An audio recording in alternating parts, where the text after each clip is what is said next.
On devrait tout couper, les allocations familiales, tout ce qui touche que la RSA, tout ça. Allez, et puis s'ils sont pas contents, ils retournent chez eux dans leur pays. S'ils sont pas contents de vivre en France, franchement, ils sont en France, il faut qu'ils... दोस्तों, जिस तरीके से Islamic आक्रांताओं ने तलवार के जोर पर इस्लाम का प्रचार किया था, जबरन लोगों को मुस्लिम बनाया था, जिस तरीके से पूरी दुनिया में इस्लाम काफी तेजी से फैला था, ठीक उसी तरह पूरी दुनिया से इस्लाम के अंत का खौफनाक संकेत मिलने लगा है। पूरी दुनिया इस्लाम की विरोधी बनती जा रही है, क्योंकि 12वीं शताब्दी से लेकर 16वीं शताब्दी तक जिस तरह मुस्लिम आक्रांताओं ने दूसरे धर्म के धार्मिक स्थलों को तोड़कर उन पर मस्जिदों का निर्माण करवाया था, ठीक उसी तरह दुनिया के कई देशों में मस्जिदों को तोड़कर उन पर टॉयलेट और शराब के ठेके का निर्माण करवाया जा रहा है।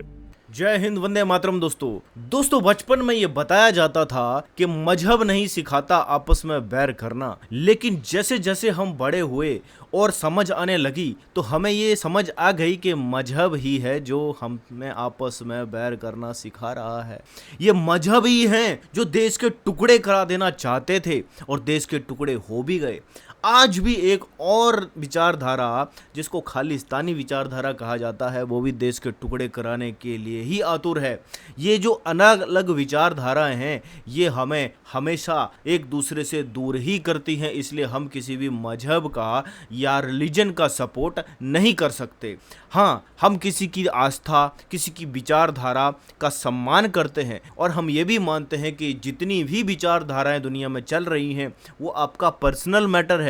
उस मैटर को आप अपने घर तक रखेंगे तो ज़्यादा बेटर रहेगा। अगर आप उसे सड़क पर लाएंगे और अपनी विचारधारा को दुनिया के ऊपर थोपना चाहेंगे तो उसका विरोध होना लाजमी है। दोस्तों, ये वीडियो मैं लेकर आया हूँ करंट तक से और इसमें वीडियो का जो टॉपिक है कि अभी अभी मिला इस्लाम के अंत का खौफनाक संकेत, ये इस वीडियो का टॉपिक है और मचा है हड़कंप। तो क्या सारा वीडियो है दोस्तों, वीडियो लगाता हूं मैं स्क्रीन पर और वीडियो के एंड में मैं अपने विचार, अपने व्यू आपको जरूर बताऊंगा, तो आप वीडियो पूरा जरूर देखिएगा। और दोस्तों, अगर चैनल को सब्सक्राइब नहीं करा है तो चैनल को सब्सक्राइब जरूर कर लीजिए। के धार्मिक स्थलों को तोड़कर उन पर मस्जिदों का निर्माण करवाया था, ठीक उसी तरह दुनिया के कई देशों में मस्जिदों को तोड़कर उन पर टॉयलेट और शराब के ठेके का निर्माण करवाया जा रहा है।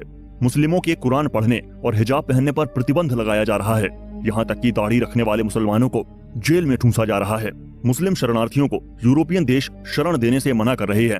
यूरोपियन देशों का कहना है कि ये शरणार्थी हमारे देश का इस्लामीकरण कर रहे हैं। भूटान, जापान, इटली और स्वीडन जैसे कई अन्य देशों ने अपने यहाँ मस्जिद बनाने पर रोक लगा दी है। भारत में भी मस्जिदों के नीचे मंदिर होने के ठोस प्रमाण मिल रहे हैं, जिसके आधार पर मस्जिदों को गिराकर उन पर मंदिर बनाने का काम शुरू हो चुका है। आसान शब्दों में कहें तो पूरी दुनिया आज के समय में इस्लाम की दुश्मन बनती जा रही है। पहले भूटान ने खुद को मस्जिद मुक्त बनाया। जापान में भी धर्मांतरण को लेकर बवाल मचा हुआ है। इसके अलावा मुस्लिम देश सूडान ने भी इस्लामिक कानून से मुक्त कर खुद को एक धर्मनिरपेक्ष देश घोषित कर दिया है। ईरान के लोग भी अपने यहाँ शरीयत कानून को खत्म करने की मांग कर रहे हैं। यहाँ तक कि ईरान महिलाएं और बच्चों ने मस्जिदों का बहिष्कार भी करना शुरू कर दिया है, जिसका परिणाम ये हुआ कि आज ईरान में हजारों की संख्या में मस्जिदों को बंद किया जा रहा है। और इटली में भी नमाज जैसे तमाम इस्लामिक नियमों को प्रतिबंधित किया जा रहा है। इटली में तमाम मस्जिदों की जांच की जाएगी और ये पता लगाया जाएगा कि इन मस्जिदों को फंड कहां से मिलता है। इतना ही नहीं, इटली की प्रधानमंत्री जॉर्जिया मेलोनी का कहना है कि इटली में तब तक कोई मस्जिद नहीं बनेगी जब तक इमाम की संपूर्ण जानकारी सरकार को नहीं दी जाएगी। नमाज में क्या कहा जा रहा है ये भी बताया जाए। इसके अलावा उन्होंने कहा कि नमाज इटालियन भाषा में हो, क्योंकि इटालियन इटली की राष्ट्रभाषा है।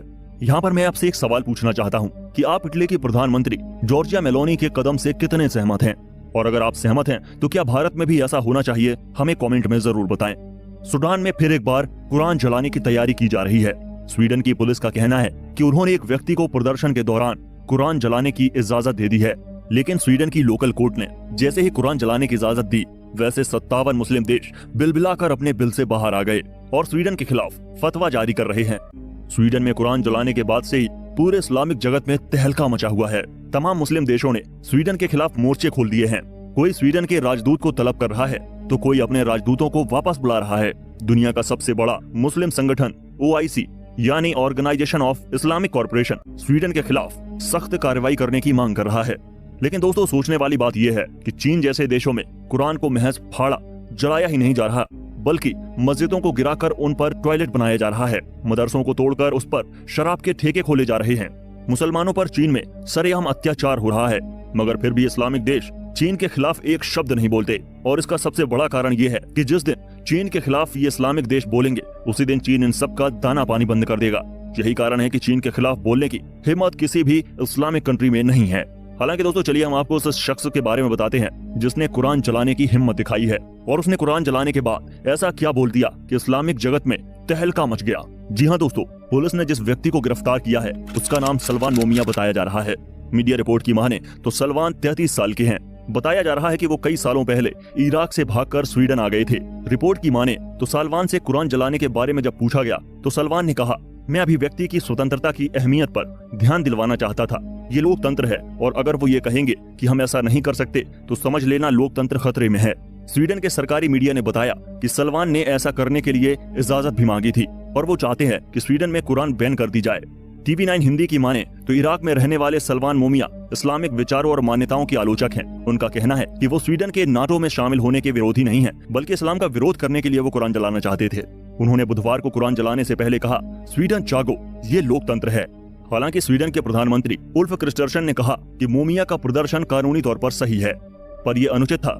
ये पुलिस के ऊपर था कि वो इजाजत देती है या नहीं। हालांकि दोस्तों आपको जानकर हैरानी होगी, मगर जैसे हिंदुओं के धर्म ग्रंथ भविष्य पुराण में इस्लाम के उद्गम और अंत के बारे में बताया गया है, ठीक उसी तरह घटनाएं इस्लाम के साथ घट रही हैं। जैसा कि भविष्य पुराण में लिखा है कि ये लोग कालांतर में हिंसा करते करते स्वतः समाप्त हो जाएंगे। ठीक उसी तरह घटनाएं आज दुनिया में देखने को मिल रही हैं। पूरी दुनिया आज इस्लामिक आतंकवाद से परेशान है। यहाँ तक कि इस्लामिक देश भी अपने ही द्वारा पाले गए आतंकवाद से परेशान हैं। हिंदुओं के ग्रंथ भविष्य पुराण में इस्लाम धर्म के बारे में मोहम्मद के जन्म के कई हजार साल पहले ही बता दिया गया था। भविष्य पुराण में एक श्लोक मिलता है, लिंगच्छेदी शिखाहीना शमश्रुतधारी सदूषकः उच्चालापी सर्वभक्षी भविष्यति जनो मम विना कौलम च पश्चत्तेषां भस्याम तामम मुसले नैव संस्कारः कुरैशिव भविष्यति तस्मान मुसलवंतो ही जायतो धर्मदूषकः इति पैशाच धर्मश्च भविष्यति मया कृतः। अर्थात रेगिस्तान की धरती पर एक पिशाच जन्म लेगा जिसका नाम मोहम्मद होगा। वो ऐसे कई धर्म की नींव रखेगा जिसके कारण मानव जाति त्राहिमाम कर उठेगी। वो असुर कुल सभी मानवों को समाप्त करने की चेष्टा करेगा। उस धर्म के लोग जन्म लेते ही खुद पर इस्लामिक ठप्पा लगाने के नाम पर अपने ही लिंग के भाग को काटेंगे। उनकी शिखा यानी चोटी नहीं होगी। वो दाढ़ी तो रखेंगे पर मूठ नहीं रखेंगे। वो जोर जोर से आवाज करके भगवान शिव की प्रार्थना करेंगे। वे लोग खुद को मुसलमान बताएंगे और राक्षस जाति को बढ़ावा देंगे। ये असुर कालांतर में हिंसा करते करते स्वतः समाप्त हो जाएंगे। और ऐसा ही कुछ आज पूरी दुनिया में देखने को मिल रहा है। आज पूरी दुनिया इस्लामिक धर्मांतरण से डरी हुई है। इस्लामिक आतंकवाद ने कई देशों को बर्बाद कर दिया है। आज पूरा यूरोप ये मानने लगा है कि यूरोप का इस्लामीकरण हो रहा है। यही सब कारण है आज दुनिया के कोने कोने से इस्लाम के खिलाफ मोर्चा खोला जा रहा है। मस्जिदें तोड़ी जा रही हैं। मुस्लिम शरणार्थियों को लोग शरण देने से मना कर रहे हैं और इस्लामिक कानून पर बैन लगा रहे हैं। फिलहाल दोस्तों जाते जाते आपसे एक सवाल कि क्या सच में इस्लाम का अंत होने वाला है? कमेंट में जरूर बताएं। तो दोस्तों आपने ये वीडियो देखा जिसमें काफी चीजें कही गई, तो उसमें से एक चीज थी कि इटली की जो प्रधानमंत्री जॉर्जिया मेलोनी है, उन्होंने ये कहा कि हमारे देश में जो कोई भी मस्जिद तब तक नहीं बनाई जाती जब तक कि हमें इसकी जानकारी नहीं दी जाएगी कि आपका मजहब का मकसद क्या है, आप कहते क्या हो, आप अरबी में क्या बुदबुदाते हो, आप अरबी में क्या बोलते हो, उसको इटली में ट्रांसलेट किया जाए और ये बताया जाए। सारी चीज़ें जो डिस्क्लोज की जाएं और सरकार को इस चीज़ की जानकारी दी जाए कि आपका जो मजहब है वो क्या चाहता है, उसका मकसद क्या है। वो चीज़ें जब तक आप क्लियरली नहीं बताओगे सरकार को, तो सरकार जो है वो आपकी मस्जिदों बनाने की इजाज़त नहीं देती है। ये इटली की जो प्रधानमंत्री है उनका कहना है। तो मेरा ये मानना है कि उनका जो कदम है वो ठीक है, क्योंकि भारत में भी ऐसा होता है कि मस्जिदों से 5 बार जो है वो अजान दी जाती है, अजान दे दो, कोई दिक्कत नहीं है। लेकिन उसमें आप क्या बोल रहे हो, हिंदुओं को ये क्लियरली बताओ कि हिंदुओं क्या तुम्हारे अगेंस्ट में कोई चीज़ हो रही है या नॉन मुस्लिम के अगेंस्ट में कोई चीज़ तो नहीं हो रही है। ये सरकार को इसका संज्ञान ज़रूर लेना चाहिए। अगर हिंदू भी अपने मंदिरों से दिन में 5 बार 10 बार या 1 बार भी कोई चीज़ अगर अनाउंस कर रहे हैं और वो मानवता के अगेंस्ट में है, तो मैं कहता हूँ ऐसे मंदिरों से लाउड स्पीकर हट जाने चाहिए। कि अगर हिंदू कोई ऐसा कहता है कि भैया कोई भगवान नहीं है शिव के अलावा, कोई भगवान नहीं है दुर्गा माता के अलावा, जो दुर्गा माता को भगवान ना माने वो नॉन हिंदू है और उसको मार देना चाहिए। क्या हिंदू अगर ऐसी चीज़ें अपने मंदिरों से अगर बोलते हैं तो हिंदुओं के उन मंदिरों पर जो है वो बैन लग जाना चाहिए अगर हिंदू ऐसा बोलते हैं। अगर नहीं बोलते हैं तो ठीक है। क्या जो दूसरे मजहब हैं वो भी ऐसी चीज बोलते हैं? क्या क्रिश्चियन ऐसा बोलते हैं कि सिर्फ जीसस ही जो है भगवान है और जीसस ही भगवान का बेटा है और जीसस जरूर आएंगे, सिर्फ क्रिश्चियनिटी को ही इस दुनिया में रहना चाहिए, बाकी सारे मजहबों को खत्म हो जाना चाहिए? अगर ऐसा क्रिश्चियनिटी सोचती है तो क्रिश्चियनिटी को भी बैन कर देना चाहिए। जैसा कि मैंने हिंदुओं के ऊपर बोल दिया, क्रिश्चियनिटी के ऊपर बोल दिया, अगर सिखिज्म या बुद्धिज्म ऐसा बोलते हैं कि सिर्फ बुद्धिज्म ही सही है या सिखिज्म ही सही है, जैनिज्म ही सही है और बाकी जितनी भी विचारधाराएं दुनिया में हैं वो गलत हैं, तो इन सब पर भी बैन लगना चाहिए। तो जब मैंने इन सबको बोला तो फिर अगर इस्लाम ऐसी चीजें दूसरे मजहबों के, दूसरे पंथ संप्रदायों के लिए कहता है तो फिर उसका भी संज्ञान जरूर लेना चाहिए। ये स्पेशल प्रिविलेजेस नहीं दी जानी चाहिए। भारत में अलग किस्म का सेकुलरिज्म है। भारत का सेकुलरिज्म तुष्टीकरण को बढ़ावा देता है, जिसमें अगर शांति प्रिय समुदाय कोई अपराध करता है तो उसको बड़े ही सॉफ्ट हार्टली लिया जाता है, जबकि ऐसा नहीं होना चाहिए। सबको सम्मान और इक्वल नजर से देखना ही लोकतंत्र का सबसे बड़ा मकसद होना चाहिए। दुनिया में कोई भी देश हो दोस्तों, जो लोकतंत्र है या जो जनता बोलती है वो जरूर होना चाहिए। लेकिन मैंने बचपन में जब हम पढ़ते थे, स्कूल में जाते थे, तो हमारे जो इतिहास के टीचर थे वो ये कहते थे कि दुनिया में अगर 100 लोग हैं और 80 लोग कहते हैं कि रात है लेकिन एक्चुअल में दिन है, तो कहते हैं लोकतंत्र में उन 80 लोगों की बात सुनी जाती है, उन 20 लोगों का कोई मायने नहीं है जो सच को सच देख रहे होते हैं। तो दोस्तों लोकतंत्र में एक ये भी चीज़ होनी चाहिए, लोकतंत्र में खाली लोगों की वोटिंग के ऊपर जो है वो सारी चीज़ें डिसाइड नहीं होनी चाहिए। ये मेरा मानना है, मेरा ये मानना है, क्योंकि वो प्रश्न मेरे मन में आज तक है। वो हिस्ट्री के टीचर ने कहा कि लोकतंत्र में 80 लोग अगर बोल रहे हैं रात है लेकिन एक्चुअल में उजाला है, लेकिन वो 80 लोग कह रहे हैं रात है, तो उन 80 लोगों की बात ही मानी जाती है। ये लोकतंत्र है आज के टाइम का। वो 20 लोगों जो सच को देखते हैं उनका कोई महत्व नहीं है। तो मुझे ये लगता है कि डेमोक्रेसी में एक ये रिफॉर्म भी होना चाहिए कि सच को सच ही समझा जाए, उन लोगों की वोटिंग के ऊपर सच को झूठ ना बना दिया जाए और झूठ को सच ना बना दिया जाए। ये बहुत बड़ा पॉइंट है दोस्तों।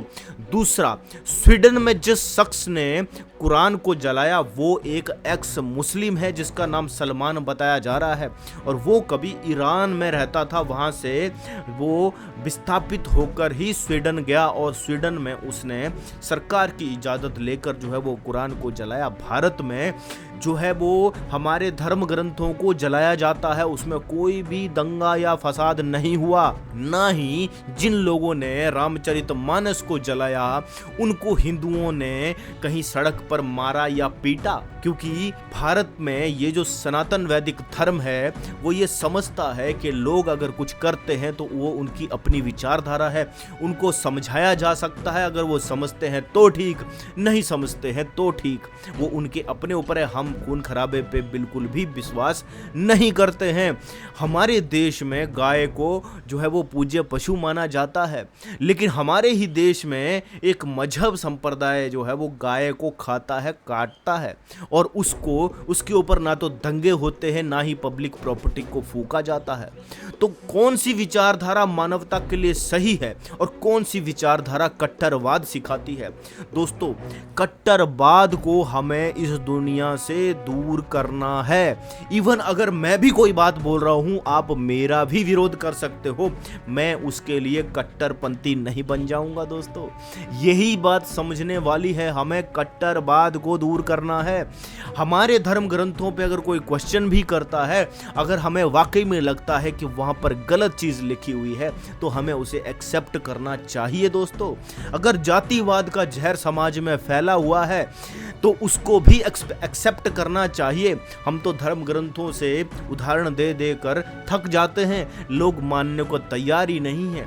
जातिवाद का जो आरोप है हमारे शास्त्रों पे लगाया जाता है और वो ठीक भी है, क्योंकि धर्म शास्त्रों में मिलावट की गई, उनको हम ऑथेंटिक नहीं मानते हैं, हम ये मानते हैं कि वो मिलावटी हैं। जाति नहीं होनी चाहिए, सबको समान रूप से अधिकार होने चाहिए। काम से और कर्म से ही हर मनुष्य की पहचान होनी चाहिए। जैसा जैसा कर्म करोगे वैसा ही आपको फल मिलना चाहिए। अगर आप डॉक्टरी की पढ़ाई करते हो तो आपको डॉक्टर ही बोला जाना चाहिए। डॉक्टर के बेटे को कभी भी डॉक्टर नहीं बोला जाना चाहिए। डॉक्टर का बेटा क्योंकि वो उसके घर में पैदा हुआ तो हम ये बोलते हैं कि ये डॉक्टर है, इसको कर्म प्रधान जो है वो नहीं माना जा सकता। ऐसे ही दोस्तों सनातन धर्म में 4 वर्ण जो है वो जो कर्मों के आधार पर ही डिसाइड किए जाते थे आदि काल में, लेकिन टाइम बीतने के साथ साथ ये सामाजिक कुरीति बन गई, जिसको आज अंग्रेजों ने और मुगलों ने जातिवाद का नाम देकर हमारे ऊपर एक ठप्पा लगा दिया कि हिंदुओं में तो जातियां होती हैं। लेकिन दोस्तों ये भी कर्म से ही है। कुम्हार जो है वो एक कर्म है, लुहार होना एक कर्म है, उसको जन्म नहीं बनाना चाहिए। अगर कोई करता है तो वो गलत है। दोस्तों आपने देखा इस वीडियो में ये बताया गया कि किस तरह से कट्टरवाद पूरी दुनिया पे काबिज हो रहा है। ये भारत ही नहीं बल्कि बाकी देशों से भी इसकी झलक आपको देखने को मिल रही है। खाली ये भारत की प्रॉब्लम होती तो कोई आरोप ये लगा देता कि ठीक है भाई, हिंदू तो ऐसी जो समाज है, ऐसा कौम है जो किसी के साथ भी सुख शांति से नहीं रह सकते हैं, ये मुसलमानों को प्रताड़ित करते हैं। लेकिन बाकी देशों में भी क्या ऐसा ही है? क्या मुसलमान हर जगह बेचारा विक्टिम है जिसके ऊपर हर देश में जो है वो अन्याय हो रहा है?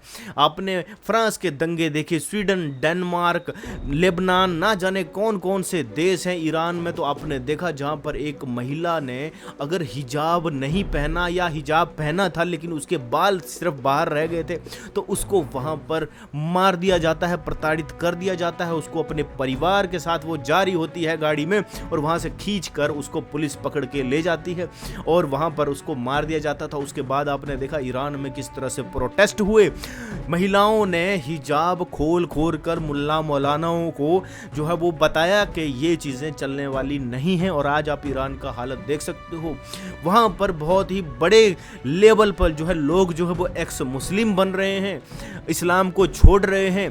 भारत में भी इसकी शुरुआत बड़ी लेट हुई लेकिन एक्स मुस्लिम मूवमेंट जो है वो बाहर के देशों में जो मुस्लिम कंट्री है उसमें बहुत टाइम से चल रहा है। और ये भी माना जा रहा है कि पाकिस्तान में भी बहुत सारे लोग जो हैं वो इस्लाम को दिल से नहीं मानते हैं, वो सिर्फ दिखाने के लिए ही उसको फॉलो करते हैं जिससे कि कट्टरपंथी उनकी जान के पीछे ना पड़ जाएं। दोस्तों सारी चीज़ें जो है वो हमें एक समराइज वे में ज़रूर देखनी चाहिए। और अंत में मैं यही कहना चाहूँगा कि जो मजहब हैं, जो मजहब का कंसेप्ट ही जो है वो आपको नफरत सिखाता है। मजहब जो है वो कभी भी आपसी प्यार भी आप नहीं सिखा सकते क्योंकि इसमें आपके माइंड को एक तरह से पूरा प्रोग्राम कर दिया जाता है और दूसरे के अगेंस्ट में हमेशा नफरत सिखाई जाती है। दोस्तों इसी के साथ दोस्तों वीडियो समाप्त करना चाहूँगा और अंत में बोलना चाहूँगा विश्व का कल्याण हो, प्राणियों में सद्भावना हो। बोलो सनातन धर्म की जय। जय हिंद, वंदे मातरम।